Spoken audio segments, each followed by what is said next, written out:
정용실의 뉴스 브런치.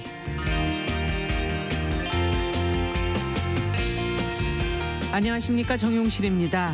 고 최숙현 선수 사건을 계기로 이 체육계 내 갑질과 가혹행위에 대한 사회적 관심이 커지고 있는데요. 체육계뿐만 아니라 음대, 미대 등 예술계열 학생들 역시 이 문제로 고통받는 일이 많다고 합니다. 이런 예체능계의 폭력을 유발하는 공통적인 원인을 살펴보면 도지식 훈련 그리고 교육 방식이 꼽히고 있습니다. 지도자가 제자를 발탁해서 키우는 과정에서 고질적인 문제가 발생한다는 건데요. 그러니까 가르치는 사람의 역할이 한마디로 절대적인 지위가 되고 실력이 또 권력이 돼서 부당한 폭력에 아랫사람이 저항할 수 없는 그런 구도가 만들어진다는 그런 얘기죠. 자, 이런 권력형 폭력은 예체능계를 넘어서 우리 일상 일터에서도 적잖이 발견할 수가 있습니다. 전문적인 기술이나 능력을 일하면서 배워야 하는 직업군이라면 더욱 그렇겠죠. 촘촘한 위계와 권력 구도 속에서 나도 누군가에게 거역하기 어려운 존재는 아닌지 한 번쯤 돌아볼 기회를 가져봤으면 좋겠습니다. 자, 7월 6일 월요일 정용실의 뉴스 브런치 시작하겠습니다.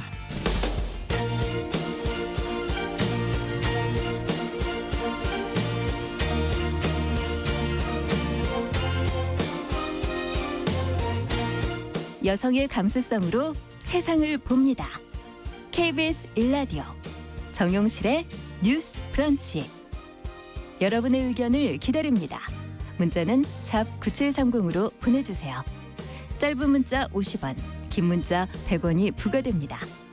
KBS 모바일 콩, 유튜브를 통해서도 무료로 참여하실 수 있습니다. 네, 정용실의 뉴스 브런치는 실시간으로 참여해 주시는 여러분들의 의견을 귀담아 듣도록 하겠습니다. 오늘도 많은 분들이 들어와 주셨네요. 감사드립니다. 자, 첫 코너 뉴스픽으로 시작을 하겠습니다. 오늘도 두 분 자리해 주셨어요. 도공감 여성정치연구소 송문희 박사님, 안녕하세요. 네, 안녕하세요. 전혜연 시사평론가, 안녕하십니까? 네, 안녕하세요.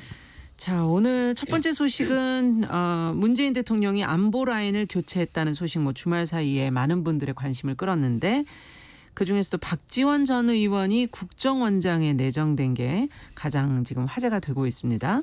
깜짝 발탁 인사다, 이런 얘기가 지금 나오고 있거든요. 미래통합당 반응도 궁금하고 좀 먼저 그동안의 내용을 좀 정리를 해볼까요? 전혜연 평론가께서 좀 정리해 주시겠어요? 예, 열쇠말 키워드 세 가지 한번 정리해 보겠습니다. 첫 번째, 서지영 라인, 이렇게 요약이 되겠습니다. 네. 서지영 라인이라는 것은 서훈 안보실장, 박지원 국정원장, 이인영 통일부 장관, 중요한 자리에 이번에 인사를 담당한 사람들이 이름을 딴 것인데요. 물론 임종석, 정의역 외교안보 특보도 중요한데 네. 이 서지영 라인에서 가장 지금 주목을 받는 인물을 꼽으라면 박지원 국정원장 후보자가 그렇죠. 되겠죠. 물론 이인영 통일부 장관도 굉장히 의미가 있습니다만 박지원 국정원장 후보자가 굉장히 깜짝 발탁이다, 파격적이라는 이유가 나오는 것은 두 가지입니다. 박지원 국정원장 후보자 별명 혹시 아십니까? 송문희 박사님. 문모닝? 정치구단 문모닝. 네. 문모닝이라는 것이 이전에 이제 예. 박지원 전 의원이 2017년 대선 때 국민의당 소속이었어요. 그러니까 이제 탈당을 해서 다른 당에 가서 어떤 역할을 했냐? 문재인 후보를 매일 비판하는. 그랬죠. 그래서 하루를 문재인 후보를 비판하는 것으로 시작한다고 해서 문모닝이라는 별명이 붙었습니다. 그러니까 말 그대로 보통 국정원장 하면 정권의 아주 특징을 잘 알고 정권의 최측근 인사를 앉히는 것이 관례적인데 네. 어쨌든 대통령과 각을 세웠던 인물을 발탁했다라는 것에서 눈길을 모으고 있습니다. 그래서 첫 번째 키워드는 서지영 라인, 그중에서도 박지원 국정원장 후보자, 내정자, 이런 상황이죠. 이렇게 설명을 할 수 있고요. 자, 두 번째 키워드는 인사청문회입니다. 인사청문회. 이번에 인선 중에서 통일부 장관하고 국정원장은 인사청문회를 통과해야 되는데요. 지금 국회 상황이 만만치가 않죠. 미래통합당에서 5일 외교안보 특위를 열고 박지원 국정원장 내정자와 이인영 통일부 장관에 대해서 아주 강도 높게 비판을 했고요. 이런 움직임 자체가 인사청문회를 앞두고 기선제압을 한 것이 아니냐, 이런 분석이 나오고 있습니다. 네. 근데 이제 정보위 같은 경우에는 야당이라든가 여당이 합의하에 일종으로 꾸려야 된다고 예전에 말씀을 드렸죠. 그랬죠. 그러니까 일단 네. 정보위를 꾸리는 것부터 이제 여야의 어떤 협상이 진행돼야 되는데 미래통합당이 국회에 복귀한다라고 밝혔기 때문에 앞으로 상황을 봐야겠습니다만 야당 같은 경우에는 인사청문회를 통해서 실력 발휘를 하는 경우가 있습니다. 그래서 박지원 전 의원, 박지원 내정자가 정치 구단이라고 불린다만 과연 청문회를 잘 통과할 수 있을지 이게 또 관심이 모이고 있고요. 자, 세 번째 키워드는 저는 통합당의 실력을 보여줄 것인가로 잡았습니다. 지금 통합당이 사실 국회 개원하는 과정에서 협상을 그렇게 잘하지 못했다라는 좀 평가를 많이 네. 받았죠. 물론 수적으로 열세라는 한계가 있습니다만 이번에도 사실 국회에 빈손으로 들어온다라는 비판도 제기되고 있거든요. 그래서 야당은 어쨌든 인사청문회라든가 상임이라든가 국회 활동에서 실력을 보여줘야 되는데 앞으로 또 어떤 실력을 보여줄 수 있을지 뭐 정부나 정권에 대한 비판과 더불어 대안까지 낼 수 있을지 앞으로 네. 어떻게 할지가 또 주목됩니다. 네. 과연 왜 국정원장에 박지원 전 의원이 내정이 된 것일까? 두 분은 또 어떻게 이것을 해석하고 계시는지 뭐 안보라인 교체 전반에 대한 총평도 좋고요. 같이 좀 얘기 좀 해주시죠. 저는 그 박지원 국정원장 후보자에 대해서는 참 적합한 적재적소의 국정원장 후보다 이렇게 생각을 합니다. 아까 말했듯이 이 박지원 그 후보는 정치 구단이라고 하지만은 사실은 또 다른 측면에서는 북한 전문가입니다. 네. 어떻게 보면은 DJ 시절에 2000년부터 해서 북한 문제에 가장 정통한 전문가이고 이 박지원 후보의 정체성 중에 하나가 뭐냐? 나는 한반도 평화 지킴이다. 이런 얘기를 해요. 그래서 아마 마지막은 초대 평양 대사로 끝나지 않을까라는 상상도 해보는 것이 또 더 계속 예, 이어집니까? 이 후보자가 입만 열면은 나는 남북 관계 좋아지면은 북한에 가서 초대 평양 대사가 되겠다라고 얘기를 했는데 그 전에 국정원장을 한국에서 하는 것 같아요. 그래서 어떤 생각을 갖고 있냐면은 DJ 시절에 햇볕 정책을 계승하고 수호하는 거를 목표로 삼고 있습니다. 그렇기 때문에 아마 이번에 된 것이고 저는 이번 그걸 보면서 문재인 대통령에 대해서 조금 평가를 다시 하게 됐는데 예전에 아주 예전에 이제 이탈리아가 굉장히 분열이 심한 상황에서 마키아벨리가 군주론이라는 책을 쓰면서 네. 그 군주의 리더의 덕목으로서 뭘 얘기했냐면은 사자의 용맹함과 여우의 간교함이 중요하다라고 네. 얘기를 했는데 제가 이번 인사를 보면서 문재인 대통령이 일단 여우의 간교함은 갖추고 있는 게 아닌가. 무엇이냐. 아까 우리 문모님 얘기했지만 정말 자기에 대해 최대의 정적이고 어떻게 보면은 늘 요구를 해댔던 박지원 후보를 국정원장에 발탁한 거는 개인적인 어떤 뭐 원한 관계라든가 수건 이런 걸 떠나가지고 남북 관계를 돌파하겠다. 한반도 문제를 해결하겠다라는 어떤 필요성에 의해 가지고 한 것이기 때문에 다시 한번 평가를 하게 됐고요. 네. 저는 또 서훈 안보실장에 대해서 참 잘한 인사라고 생각하는 것이 이분은 국정원에서 평생 북한 문제를 그렇죠. 담당을 했었고요. 사실은 김정일 위원장을 가장 많이 만난 사람이고 북한은 대남 협상 라인이나 이 전문가가 아주 오랜 세월 늘 자리를 지키고 있는데 사실 한국 같은 경우에는 정권에 따라서 늘 바뀌고 그렇죠. 일관성이 있는 어떤 전문가가 없는데 서훈 안보실장은 이 역할을 참 잘할 수 있는 사람이다. 그리고 이분은 또 이제 지난번에 아베 총리도 만나가지고 한국 문제 같은 거 해결 얘기도 많이 했는 것이 북한 문제는 미국, 일본, 중국 다 협조가 필요하거든요. 그럼요. 이런 역할을 잘할 수 있는 사람이다. 당시 아베 총리가 한국에서 그나마 신뢰할 만한 관료라고 얘기했을 정도로 서훈 안보실장은 신뢰도가 좀 있습니다. 어떻게 보십니까? 역시 세 가지로 나눠서 한번 볼 수 있는데요. 네. 첫 번째 이번에 외교안보 라인 교체의 특성을 살펴보면 경험이 풍부하고 그 힘이 있는 인사들을 전진 배치했다는 거죠. 그러네요. 예를 들면 지금 통일부 장관에 이제 이인영 의원이 내정된 상태인데요. 네. 이인영 의원이 당 원내대표를 역임한 그러니까 지도부급 인사죠. 최고위원도 했었고 좀 복귀를 해보자면 김현철 통일부 장관이 본인의 위치에서 할 수 있는 게 없다라는 취지의 발언 좀 어려움을 호소한 바 있습니다. 그러니까 정말 남북관계가 어려운 때는 오히려 중량감이 있는 인사들 앉혀서 문재인 정부 하반기에 정말 이걸 힘있게 한번 끌고 나가게 볼다라는 좀 의사를 밝힌 것이 아닌가 싶고요. 예를 들면 임종석 외교안보 특보 같은 경우에도 대통령 비서실장 출신이잖아요. 네. 그러니까 아마 정권에서 이쪽으로 굉장히 힘을 실어주겠다 이런 의미라고 봅니다. 자, 두 번째 말씀하셨지만 박지원 전 의원 같은 경우에는 DJ 정부에서 정말 남북관계에 있어 깊이 관여했던 인물이고요. 네. 제가 취재 과정에서 들었던 일화를 하나 소개해드리자면 예전에 김대중 대통령을 수행해서 북한에 갔을 때 만찬장에서 노래를 했다고 하는데 혹시 무슨 노래인지 아십니까? 들었었던 것 같은데요. 예. 이건 제가 박지원 전 의원한테 직접 들은 얘기입니다. 예. 어떤 노래를 부르셨을까요? 국가 안보에 관련된 사항이 아니까 말씀을 드리자면은 박지원 전 의원이 우린 너무 쉽게 헤어졌어요라는 노래를 해서 박수를 받았다고 네. 잠깐 자화자찬을. 제목이 주는 함의가 또 있네요. 그렇죠. 네. 우린 너무 쉽게 헤어졌어요. 예. 한 번쯤 다시 만나 생각해봐요. 우린 그러니까요. 너무 쉽게 헤어졌어요. 다시 만나 생각을 좀 하자는 거죠. 그렇죠. 이제 이런 말을 했던 이유는 뭐냐면 그만큼 본인이 북한의 최고 실세들과 직접 접촉을 했었고 그런 장소에서 노래를 한다는 건 무슨 뜻인가요? 그만큼 분위기가 나쁘지 네. 않았다. 여러 가지 의미가 있는 겁니다. 이게 좀 물론 본인이 했던 얘기이기 때문에 제가 뭐 북한의 확인 취재는 못 해봤습니다만 어쨌든 남북 관련 문제를 많이 해봤던 인물을 나를 비판했던 인물에도 기용한다. 이건 상당히 네. 의미가 있죠. 세 번째, 자 범개파의 통합과 호남민심 통합하고 물음표를 달았습니다. 이 물음표는 뭐냐면요. 참여정부가 굉장히 어떤 지역별로 비판을 받은 적이 있었는데 그 뇌관이 됐던 사건이 대북송금 특검입니다. 네. 그러니까 어떤 남북 정상회담 과정에서 북한으로 돈이 오갔고 이 문제를 때문에 박지원 전 의원이 당시 옥고를 치른 적이 그렇죠. 있어요. 네.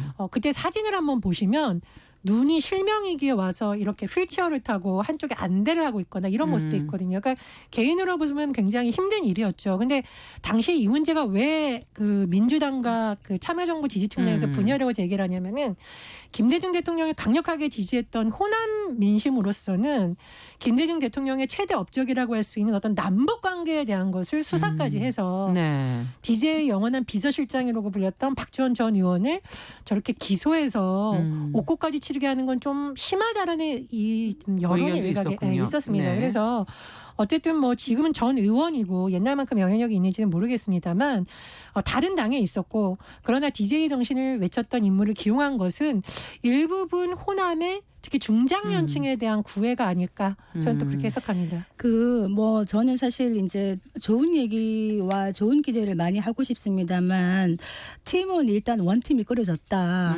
그런데 문제는 이렇게 어떻게 보면 북한을 가장 잘 알고 북한과도 협상 테이블에 앉았을 때 가장 많은 이야기를 나눌 수 있는 이런 원팀이 꾸려졌는데 이렇게 어떻게 보면은 조화롭게 팀을 꾸렸는데도 만약에 북한이 호응을 하지 않는다면 그렇다면 이거는 하이 리스크 하이 리턴이 되게 하듯이 문재인 대통령이 승부수를 던졌는데 북한이 받지 않는다면은 더 큰 어떤 그 부메랑으로 돌아올 수도 있다. 이런 좀 걱정은 되거든요. 이를테면은 지금 임종석 그 외교 네. 안보 특별 보좌관 이분의 역할은 우리가 왜 축구 같은 거 보면은 리베로라는 얘기를 하잖아요. 네. 수비수인데 공격도 하고 자유롭게 네. 포지셔닝에 구애를 받지 않고 왔다 갔다 할 수 있는 건데 아마 임종석 보좌관이 그런 역할을 할 것 같아요. 할 것 같은데 문제는 지금 이 팀으로만은 이루어질 수 없는 것이 북한과 미국 간의 어떤 교착 관계라든가 이런 것들 조금 더 큰 시스템적인 측면이 있기 때문에 남한 정부가 한국 정부가 이런 팀을 꾸렸다고 해서 북한 문제를 잘 풀어갈 수 있을까에 대해서는 사실 긍정적인 기대만 하기에는 너무나 많은 고민거리가 있을 수 있다. 이런 말씀 드리고요.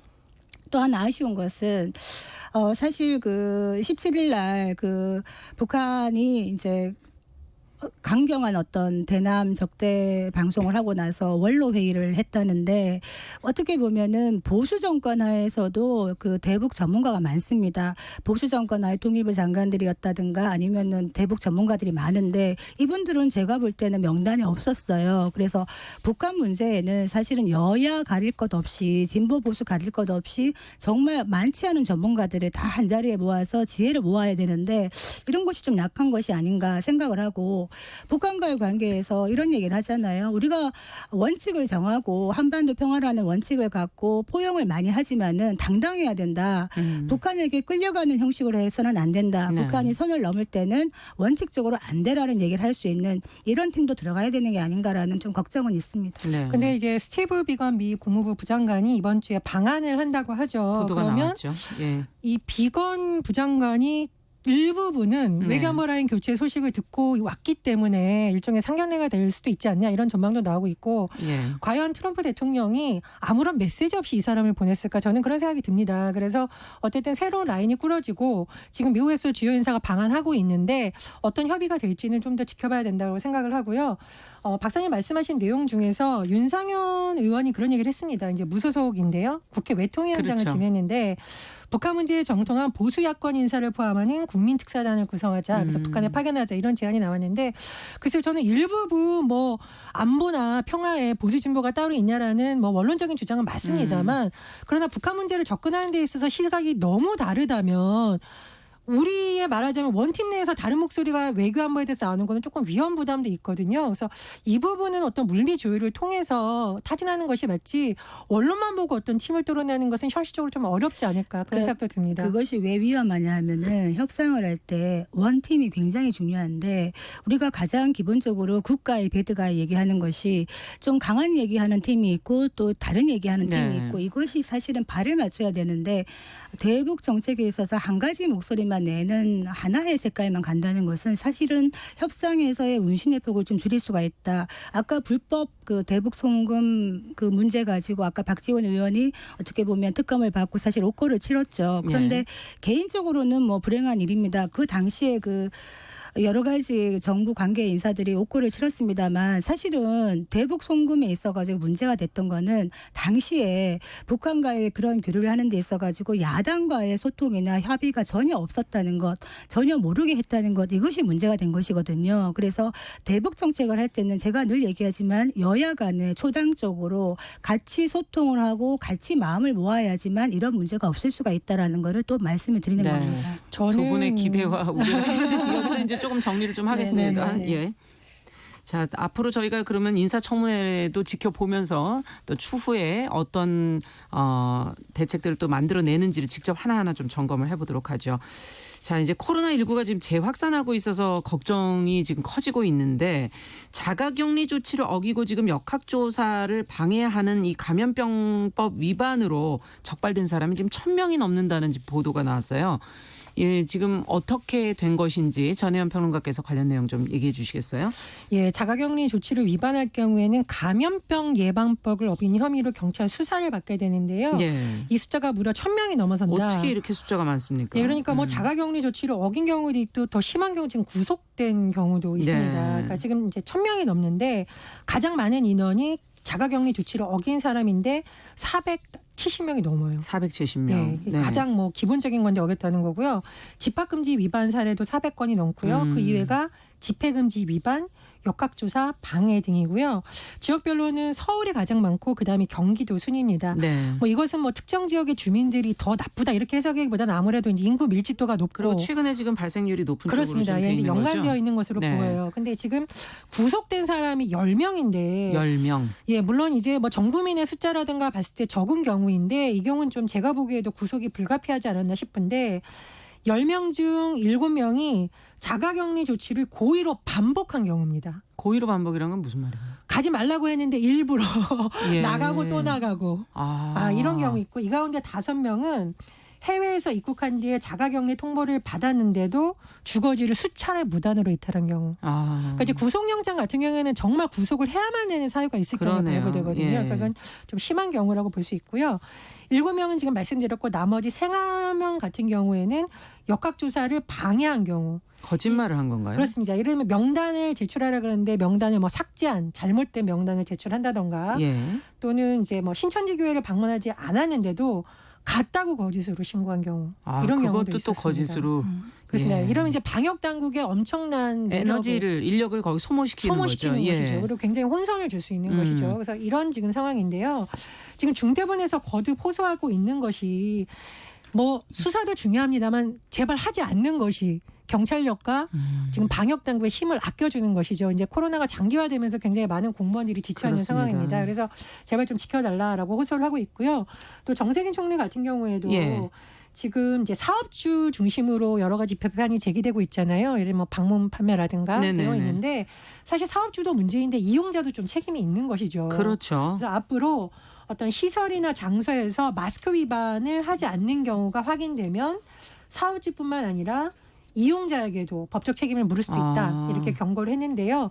정부에서 수사를 하고 적발하는 것도 중요하겠습니다만 지금 워낙 또 위중한 시기이기 때문에 그렇죠. 시민들이 자발적으로 마스크도 착용하고 정부의 방역 수칙은 지키려는 노력이 꼭 필요할 것으로 보입니다. 날이 더워지고 좀 힘들긴 하지만 시간도 많이 길어지고 하지만 어쨌든 지금 계속 확산세가 심상치 않기 때문에 노력이 좀 필요할 것 같고 어제 방역 의무 위반한 개인에게 과태료 등의 책임을 묻겠다 뭐 이런 발언도 지금 나왔던 것 같고요. 어떻게 해야 될까요? 이게 맞죠. 사실은 고의나 중과실로 뭐 타인이나 지역사회에 감염을 시켰다 그러면은 치료비라든가 이런 거를 받아야 되고 손해배상까지 가능하고 아니면은 뭐 과태료 같은 거 만들어서 좀 처벌하는 게 필요하다. 제가 길을 걷다가 문득 이 생각이 드는 거예요. 많은 사람들이 거의 마스크를 쓰고 다니잖아요. 네. 우리가 작년만 해도 이런 광경을 상상이나 했을까. 그렇죠. 우리가 언제쯤 마스크를 벗을 수 있을까 이런 생각을 한번 하게 되는데 전문가들이 이런 얘기 하시더라고요. 우리가 코로나 이전으로 돌아갈 수 없을지도 모른다. 이런 얘기를 하는 걸 보면은 좀 막막하기도 하고 어떤 생각이 드느냐. 바뀌는 삶에 적응을 해야 된다 우리가. 그리고 노력을 해야 되는데 이때 필요한 것이 바로 성숙한 시민의식이다. 그런데 이렇게 협력을 안 한다면은 이거 감염의 우려가 더 커지는 건데 얼마 전에 제가 어떤 공간에 갔는데 어떤 분이 재채기를 하시는데 마스크를 쓰지 않은 상태에서 심하게 재채기를 2번을 하셨어요. 젊은 분인데 예. 그랬더니 일제히 사람들이 쳐다보게 다 되죠. 그냥 쳐다본 게 아니라 째려보는 이런 광경에 슬그머니 마스크 꺼내갖고 쓰시고 3번째 재채기는 마스크를 쓴 상태에서 하시는 걸 봤는데 정말 좀 지켜주자 이런 말씀 드리겠습니다. 네. 자, 정용실의 뉴스 브런치 더공감 여성정치연구소 송문희 박사 전혜연 시사평론가와 함께 뉴스픽 진행하고 있는데요. 끝으로 간단하게 저희가 안 짚고 넘어갈 수는 없을 것 같아요. 최숙현 선수에게 가혹행위했던 가해자들에 대한 처벌 어떻게 될지 재발방지책 나오는 건지 관련 내용 송 박사님께서 먼저 정리 좀 해주시겠어요? 이거 너무 참 가슴 아픈 사건이라 짧게 설명을 드리겠습니다. 고 최숙현 선수가 엄마에게 마지막 카톡한 문자를 보니까 그 사람들의 죄를 밝혀줘라고 되어 있었습니다. 네. 거기서 말하는 그 사람들이 누구냐. 사실 이 고 최숙현 선수가 사망하기 전에 경주시청, 검찰, 대한체육회 스포츠인권센터, 대한철인 3종협회 이런 많은 곳에 신고도 하고 징계도 신청서 제출하고 했는데 다 그냥 어떻게 보면 안 들리고 안 보인 것 같아요. 그래서 이 어린 선수가 혼자 정말 도움을 요청할 때 아무도 도움의 손길을 주지 않았다. 이것이 가장 가슴 아픈 일인데 거기에 대해서 지금 약간 뒷북처럼 보입니다. 제 눈에는. 네. 그런데 지금 협회, 철인 3종 협회에서 뭐 스포츠 공정위를 열어가지고 뭐 가해 감독이나 선수를 출석 요구를 하고 있고 뭐 영구 징계까지 가능할지도 모르겠다 이런 얘기를 하고 있고요. 지금 국회 문화체육관광위원회에서도 이거 억울한 죽음에 대해서 진상 조사하고 엄중한 대책 마련 촉구하겠다 이렇게 얘기를 하고 있습니다만 이것이 또 작년에 우리 심석희 선수 그런 얘기 나올 때도 체육계나 그렇죠. 문화체육관광부나 참 많은 말을 했습니다만 이렇게 가슴 아픈 사건이 또 발생하는 것을 보면 과연 무엇을 했을까라는 질문을 던지게 됩니다. 네, 뭔가 좀 이거 근본적으로 해결이 되어야 될 것 같다는 생각도 드는데요. 한 말씀씩 듣고 마무리하죠. 문재인 대통령이 그 최윤희 문체부 차관에게 인권 강화를 위한 철저한 대책을 마련하라고 지시를 했습니다. 그래서 왜 차관에게 이렇게 지시를 했을까라고 보니까 실무진들이 제대로 하는지 안 하는지 문체부에서 책임지고 끝까지 해라 이렇게 아마 명령을 한 것 같아요. 아주 강력한 지시인데 최윤희 차관이 아마 뭐 인선될 때 저희도 다뤘습니다만 인권 문제에 있어서 일부분 선수들의 상황을 잘 알 것이라는 그렇죠. 또 그런 점이 반영된 것 같습니다. 그래서 반드시 근절돼야 된다고 보고요. 제가 정말 강조하고 싶은 거는 뭐냐면 최윤희 선수 죄송합니다. 이 지금 고인이 된 고 최숙현 선수가 왜 이런 극단적인 선택을 할 수밖에 없었을까. 아무리 호소를 해도 들어주지 않았던 거죠. 그래서 저도 사실 뭐 공직에서 일하거나 옛날에 한국여성수련을 일하면서 피해자를 만났을 때 가장 절망하는 것이 본인을 보호해야 될 관리자들이 이게 시끄러워질까 봐 그냥 은폐하려고 하는 경우거든요. 그럴 때는 대부분 피해자들이 아주 극단적인 선택을 한 번쯤 고민합니다. 그렇죠. 그때 누군가가 손을 내밀어줘야 되는 거거든요. 그래서 말씀해 주셨듯이 우리 심석희 선수 지금 뭐 다시 잘 생활하고 있는데 박수를 보내주고 싶고 이런 불행한 일이 일어나지 않도록 문체부 차원에서 확실하게 대책을 마련하는 것이 필요하다. 이런 말씀 드리겠습니다. 이거는 사실 뭐 우리가 8월 달에 스포츠 윤리센터가 출범을 한다 그래요. 네. 그런데 스포츠 윤리센터가 만들어진다고 이런 체육계에 고질적인 이런 뭐 가해라든가 이런 폭력이 없어질 것인가 저는 좀 질문을 던지고 싶은 것이 한국 체육 자체가 엘리트 체육 아닙니까? 어릴 때부터 엘리트 위주로 뽑아가지고 그리고 어떻게 보면 지도자와 선수가 다 그 판이에요. 그래서 만약에 그 안에서 혹독한 체벌이라든가 인권 침해가 이루어져도 정말 계란으로 바위치기밖에 되지 않는다. 거기서 어떤 얘기를 하면 배신자 낙인이 찍히면 갈 수가 없는 거예요. 한번 이 바닥으로 들어선 선수들에게는 체벌을 가하는 감독이 생명수를 쥐고 있는 것이고 협회 또한 마찬가지이기 때문에 근본적으로는 이 엘리트 체육에 대한 이 구조 자체를 바뀔 때가 되었다. 이런 생각이 듭니다. 네.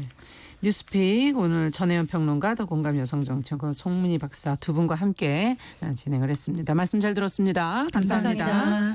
자, 정용실의 뉴스 브런치 듣고 계신 지금 시각 10시 30분이고요. 라디오 정보센터 뉴스 듣고 오겠습니다.